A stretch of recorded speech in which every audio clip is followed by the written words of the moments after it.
Kevin Costner's breakout in this 1987 classic happened after Don Johnson turned it down. Before he was a household name, Kevin Costner got his big acting break in 1987, but only after Don Johnson turned down the same role. Looking back, it's hard to remember a time when Kevin Costner wasn't one of the biggest stars in Hollywood. Costner's best films include some of the best Western movies ever made, some great dramas, and more than a few iconic sports movies. He's been a superstar for decades now, and like every other superstar, he owes it all to a single breakthrough role. Unlike other actors, however, Costner almost didn't get the part in his breakthrough movie.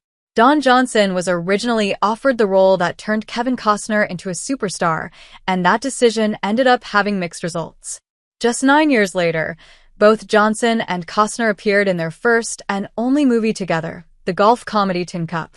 Costner was actually the main lead and romantic interest of Tin Cup, while Johnson took a supporting role as the movie's main antagonist. If Don Johnson hadn't turned down his chance to star in The Untouchables, however, the roles may have been reversed. Brian De Palma wanted to cast Don Johnson in The Untouchables. Brian De Palma's 1987 historical crime film The Untouchables launched Kevin Costner's career. Costner wasn't De Palma's first choice to play Eliot Ness, however. In a documentary about his career, De Palma said that he originally wanted to cast Don Johnson in the lead role instead of Costner, via Entertainment Weekly. Johnson was extremely famous at the time because of his ongoing role in Miami Vice as Sonny Crockett. Johnson had already proven that he could lead a sprawling crime drama and attract audiences, while Costner was still a relative newcomer with only a few supporting roles in films like Silverado. However, Don Johnson turned The Untouchables down. Johnson said that he felt the character of Eliot Ness, a lawman, was too similar to Sonny Crockett in Miami Vice, and he feared that The Untouchables would lead to him being typecasted via Collider.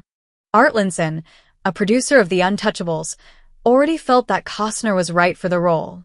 After Johnson turned the part down, De Palma called Steven Spielberg and Lawrence Kasdan, both of whom had worked with Costner before, and they convinced De Palma that Costner was good enough to carry the whole movie on his back. The Untouchables turned Kevin Costner into a true movie star. Once Kevin Costner actually secured the part of Eliot Ness in The Untouchables, it was gold for his career. Prior to 1987, when The Untouchables was released, Costner had only had supporting roles in relatively smaller films. He starred in an episode of Spielberg's Amazing Stories, he starred in the relatively successful biking movie American Flyers, and he became one of many A-list actors who were cut out of movies in The Big Chill. Costner's character was supposed to have several flashback appearances, but he was only in the film briefly as a corpse. The Untouchables changed the trajectory of Costner's entire career. After The Untouchables, Costner was the hottest actor in Hollywood. In the next 2 years, Costner starred in two of the best baseball movies ever made, Bull Durham and Field of Dreams. A year later, he starred in arguably his magnum opus, Dances with Wolves. From there, it was a cakewalk. Costner simply couldn't stop leading hit movies in the 1990s. He starred in Robin Hood, Prince of Thieves, JFK, A Perfect World, and many more. Once The Untouchables proved just how magnetic and charming Kevin Costner was, his acting career simply took off. The Untouchables is still one of Kevin Costner's greatest movies.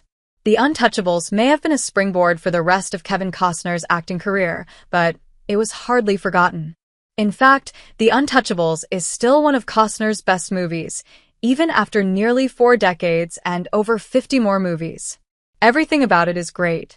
The cast of The Untouchables, which included Sean Connery, Robert De Niro, Andy Garcia, Patricia Clarkson, and more, was phenomenal.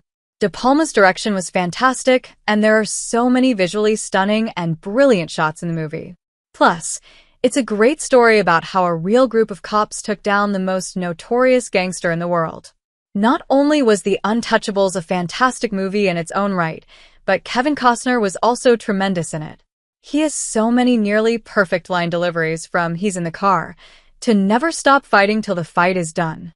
De Palma was also right to worry, as the Eliot Ness character is the entire foundation of The Untouchables, but Costner was perfectly suited to the task.